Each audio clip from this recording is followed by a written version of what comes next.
Bonjour tout le monde, ahlan wa sahlan, marhaba bekoum. Bienvenue sur les lives d'Algérie Part.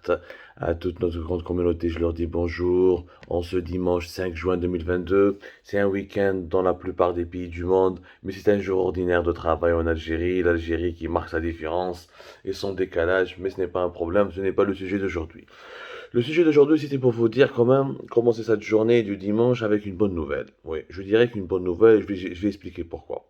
Enfin, les révélations d'Algérie Part font bouger un peu les choses et les lignes. Le ministère de la Justice en Algérie a réagi officiellement à nos révélations sur l'affaire de l'enlèvement de la petite Myriam Chorli. L'inspection générale du ministère de la Justice a dépêché une mission au niveau du tribunal d'Al-Harraj jeudi dernier. Nous sommes le dimanche 5 juin, samedi 4 juin, donc c'était le 2 juin. Jeudi dernier 2 juin, parce que le vendredi, nous avons été le 3 juin, donc c'était le jeudi 3 juin 2022, une mission d'inspection dépêchée par le ministère de la Justice, par l'inspection générale du ministère de la Justice, s'est déplacée jusqu'au tribunal de Harrach pour demander à ce qu'on ressorte tout le dossier de l'enlèvement de Myriam Chorli, pour étudier tous les dysfonctionnements, pour passer à la loupe toutes les procédures judiciaires qui ont été effectuées ou là accomplies dans ce dossier et pour ensuite identifier les anomalies, les corriger et passer à l'action pour essayer de résoudre ce drame qui n'est plus un drame familial depuis longtemps, qui est un drame politique. Une petite fillette enlevée depuis janvier 2017 par une famille, par sa mère, Mona Henni Afef, avec la complicité de sa mère, de l'ex-belle-mère du père de Myriam, qui est la grande victime de cette histoire et qui est la mère de la kidnappeuse, Madame Fatma Bouali, qui dispose d'un réseau très influent, de connaissances très influentes au sein du régime algérien et qui a permis depuis 6 ans de bloquer toutes les démarches nécessaires pour localiser la Myriam Chorli, pour la retrouver et pour la remettre en sécurité auprès de son père.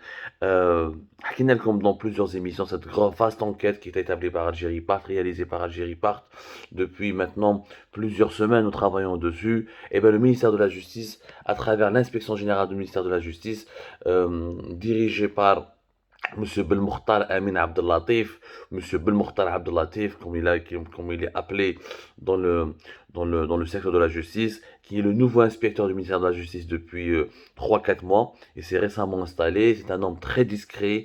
C'était l'ancien procureur général de la cour de Chlef en 2019. Il était d'ailleurs aussi, il a fait Ardaya, il a fait Saïda. C'est un homme expérimenté sur lequel on m'a dit beaucoup de bien. أنا ما نعرفوش. Sincèrement, ما نعرفوش. Tout ce que je sais, c'est في وقت القاسم زغماتي. Il a vécu la حقرة. هو ثاني تحقر. Où il a été, comment dirais-je, il a été mis à la touche. Il a été obligé de subir une certaine traversée du désert. Il a été exclu. Il a été marginalisé parce qu'il ne faisait pas partie du clan de Zermaté, parce qu'il ne voulait pas, quand il était procureur général à Chlef, il ne voulait pas euh, entrer dans les guerres claniques, dans les calculs du Sirail, dans le jeu du Sirail algérien. Il voulait rester un simple juge. Belmokhtar Ahmed Abdellatif. Je suis pas là pour lui tresser des lauriers ou dire du bien de lui. Moi, je suis un opposant sincère. Quand il y a des bonnes choses, je le dis. Quand il y a des mauvaises choses, je le dis haut et fort. Mais cette action, elle est salutaire, elle est à saluer.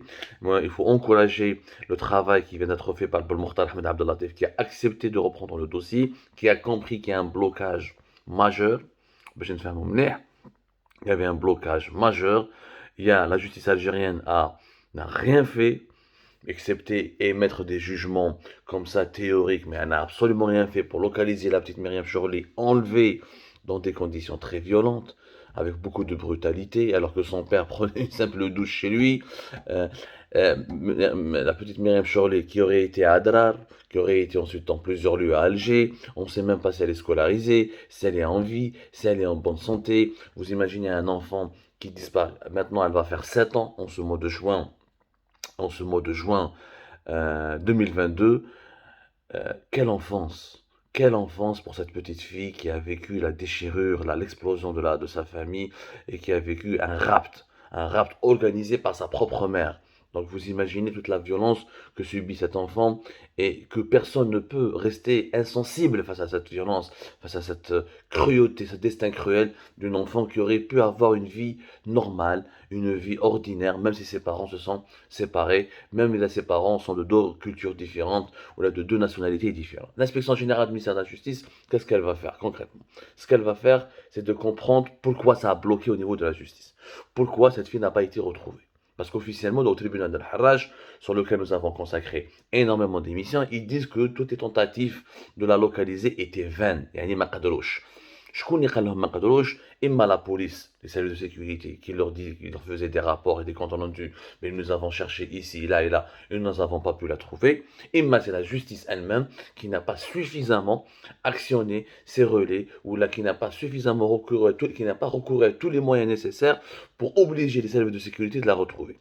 En fait, c'est les deux thèses qui valent. Plutôt, c'est ce qui s'est passé sur le terrain. La faute, elle est partagée entre les deux institutions. La police algérienne qui a profité, n'a pas fait son travail, et je vais vous donner des dates précises, je vais vous donner des faits très précis. La police algérienne qui a voulu couvrir les personnes qui ont enlevé Myriam Chorli, parce que la grand-mère, sa grand-mère, Fatma Bouali est très influente, elle connaît pas mal de dirigeants civils et militaires. Ouakina Aléa, c'est une femme de réseau, une femme d'affaires, une femme de réseau, une rabatteuse de l'ancien milliardaire Mohamed El Aïd Ben Ammar et ami intime de certains dirigeants influents de la police algérienne et de la justice. وعندك la deuxième faute qui incombe, la deuxième responsabilité, c'est au niveau du tribunal d'Al Harraj, où le procureur principal du tribunal d'Al Harraj, Mohamed Ma'atallah, qui est aujourd'hui procureur adjoint à la cour d'Alger, le bras droit de Sid Ahmed Marrad, le procureur général de la cour d'Alger, le plus puissant procureur du pays. Houma, c'est lui qui a bloqué toutes les opérations de localisation ou là les interventions de la police pour qu'elle puisse, visant plutôt à ramener la petite Myriam Chorli à son père pour lui garantir son droit de visite tel qu'il est indiqué dans la loi algérienne et pour mettre fin à cet enlèvement. Les deux dysfonctionnements, nous l'avons suffisamment expliqué. Ils sont au niveau des deux pôles, à savoir le pôle de la police et le pôle judiciaire au niveau du tribunal d'Al-Harraj. Maintenant, l'inspection générale du ministère de la Justice, à travers son enquête, elle doit punir les juges qui ont failli à leur mission, qui ont participé avec leur passivité ou là avec éventuellement leur complicité à cet enlèvement pour le faire passer sous silence, pour faire capoter les opérations de recherche ou là pour empêcher la police algérienne de localiser la petite fille enlevée et l'empêcher de la ramener à son père.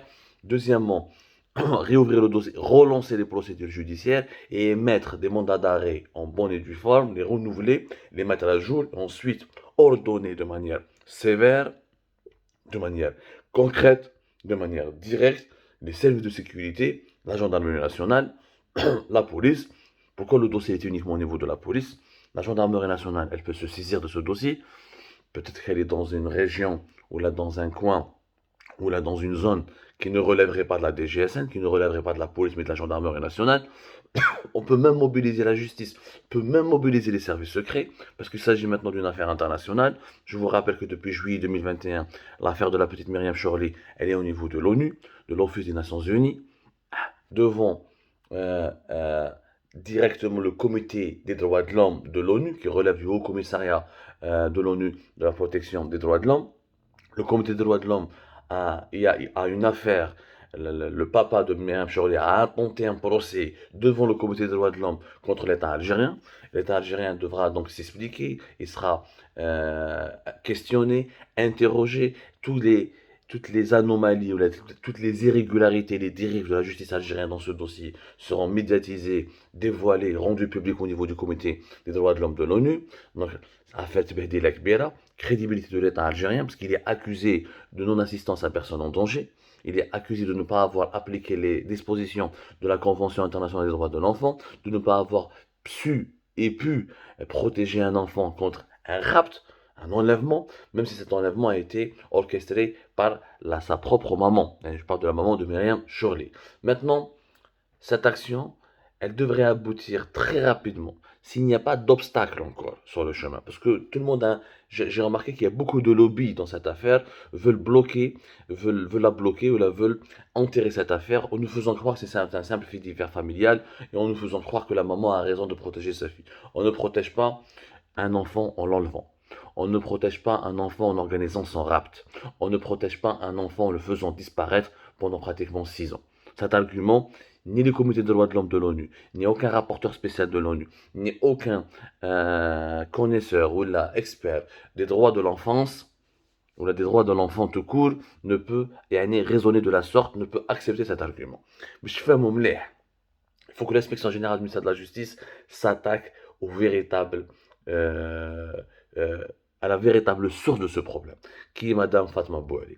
Le 17 mars 2017, les policiers d'un commissariat du quartier d'El Harrach ont reconnu directement au père de Myriam Chorli qu'il ne pouvait pas intervenir et récupérer sa fille conformément à ce que la justice leur a demandé de faire, parce que, et là, je cite les guillemets, si c'était une autre famille, on aurait pu essayer de t'aider, mais ta belle-mère est trop forte pour nous. Ta belle-mère est trop forte pour nous. C'est un aveu clair formulé le 17 mars 2017 par des policiers algériens d'un commissariat situé à Harrach. Quand le policier dit ça, c'est cette personne, elle est un ami, une amie, elle est protégée. Il y avait des instructions verbales communiquées d'en haut. Il faut que le nouveau inspecteur général au niveau du ministère de la Justice prenne conscience de la gravité.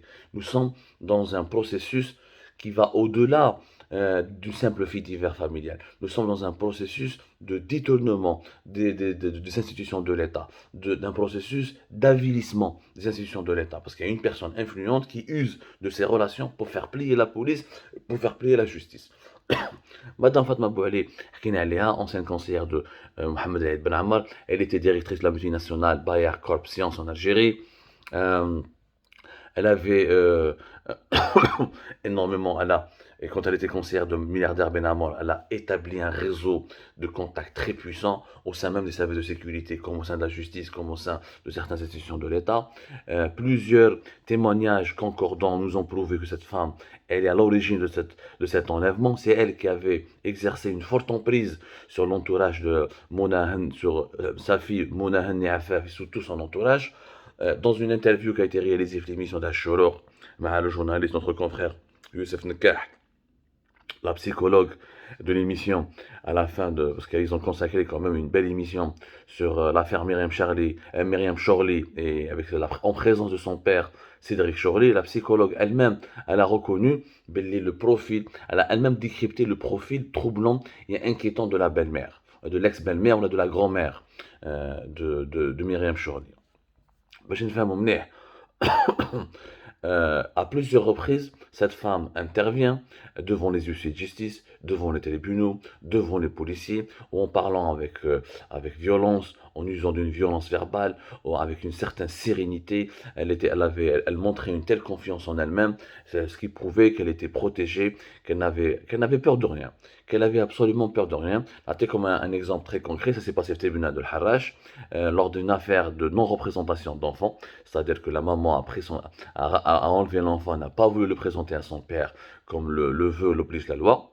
Elle s'est présentée, par exemple, la maman Hadi Fatma Bouali, la grand-mère Hadi Fatma Bouali, elle s'est présentée, elle ne s'est jamais présentée d'ailleurs, plutôt malgré 4 envois d'audience, elle ne s'est jamais présentée. Il y avait des condamnations par défaut pour sa fille, Mouna Afaf Hanni,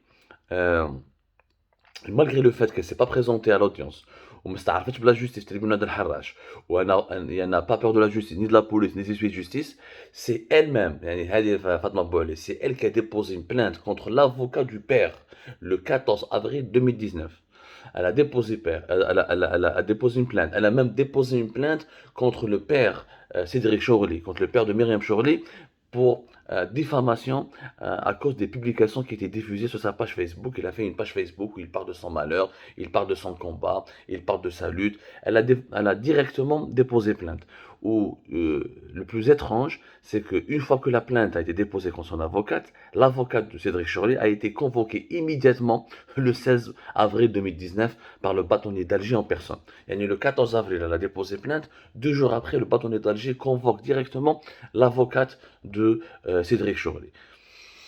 Alors qu'il y a à 4 audiences de la justice, la police qui se déplace, ils ont peur d'elle. Les huissiers de justice qui se déplacent, elle se permet de les humilier, de les rejeter et de les chasser comme des malpropres. Personne ne lui dit, personne ne lui réclame des comptes ou la haja. Donc, l'affaire, elle prouve dès le départ que c'est une affaire politique.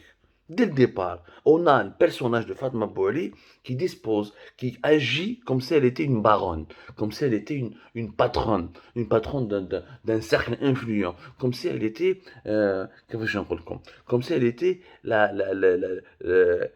la tête d'un lobby qui lui permet de tout faire. Mais depuis le début. Donc l'inspection générale du ministère de la Justice, elle doit aller jusqu'au bout. Elle doit aller jusqu'au bout. Il faut savoir que le père de Myriam est parti plus de 150 fois depuis janvier 2017 et s'est présenté au domicile, à l'ancien domicile familial de sa femme, et donc le domicile familial, le domicile de son ex-belle-mère, Fatma Bouali, pour chercher sa fille. Plus de 150 fois. À chaque fois, elle a été traitée avec une manière inhumaine, méchante. Où est la justice, Ejma? Où est la justice? L'affaire a dit, tout porte à croire que parce qu'il y a une certaine Fatma, si la belle-mère ne s'appelait pas Fatma Bouali, peut-être que la petite Myriam n'aurait pas pu être enlevée, peut-être que la petite Myriam serait déjà scolarisée, qu'elle aurait eu une vie normale, partagée entre son père et sa mère, comme beaucoup de couples séparés à travers le monde. Mais là, nous avons un personnage puissant, influent, qui réussit à obliger le bâtonnier d'Alger à convoquer un avocat 2 jours juste uniquement après sa plainte, qui ne se présente pas à 4 reprises devant le tribunal d'Al-Harrach, et malgré ça, le tribunal d'Al-Harrach n'a jamais bougé le petit doigt contre cette femme. Je parle de Fatma Bouali. Malgré cela, donc il y a clairement un noyautage, voilà, entre guillemets, de la justice, des principaux services de la justice algérienne. Il y a une influence malsaine qui a été exercée sur le tribunal de Harrach, sur les magistrats d'Al-Harrach et sur les services de sécurité, notamment les responsables de la police algérienne du secteur d'Al-Harrach. Les preuves sont là, les faits sont là. Nous espérons que l'inspection générale du ministère de la Justice corrige rapidement toutes ces maladresses. Nous espérons que ce scandale sera enfin éclairci et que l'Algérie sortira avec la tête haute de cette affaire qui est encore une fois, de ce scandale qui est encore une fois, je le rappelle, c'est enregistré devant le comité des droits de l'homme de l'ONU. L'État algérien a une occasion en or de sauver son honneur, de sauver sa crédibilité en sauvant cette petite fillette qui va fêter 7 ans au cours de ce mois de juin, en la sauvant d'un drame qui est en train de menacer sa vie et qui pourrait mettre sa vie en danger. Quelle vie un enfant peut aspirer quand il ne peut pas aller à l'école normale comme tous les enfants du monde, quand il ne peut pas aller voir son père, quand il vit en cachette, quand il est dans des appartements à gauche et à droite. Et je termine là-dessus, les autorités algériennes et les autorités surtout françaises savaient en 2019 où est-ce qu'elle était la petite Myriam. Mes informations, et nous allons parler de cela dans une prochaine émission, en 2019-2020, des informations détaillées ont été données aux autorités algériennes qui est transmise par la suite aux autorités françaises, parce que l'ambassade de France est impliquée dans cette histoire, étant donné que Myriam Chorley est un enfant franco-algérien. Les informations détaillées de 2019 à 2020 indiquaient que Myriam Chorley, avec sa mère qui l'a enlevée, était dans un appartement près de la banlieue d'Alger. Il aurait été possible à cette époque-là de la retrouver si la police algérienne et le tribunal d'Al-Harrach avaient effectué leur travail le plus correctement possible, au lieu de prétendre que les recherches étaient vaines et qu'elles étaient vaines ou qu'elles étaient inefficaces. Ce n'est pas vrai, il n'y a jamais eu de recherche sérieuse. On n'a jamais voulu chercher sérieusement Myriam Chorley. Pour la simple raison que les autorités algériennes et françaises savaient où est-ce qu'elle était. C'est un scandale, c'est un véritable scandale qu'il est temps de l'enterrer, il est temps de le solutionner, il est temps tout simplement, il est temps de faire justice. Il faut que justice soit rendue plutôt. Il faut rendre justice. C'est tout ce qui est demandé en fait. Nous attendons les réactions de l'inspection générale du ministère de la Justice en Algérie et nous poursuivons notre enquête de notre côté et nous reviendrons vers vous avec de nouvelles révélations, Inch'Allah, dans les jours à venir. Prenez soin de vous et bon dimanche pour ceux et celles qui sont en week-end.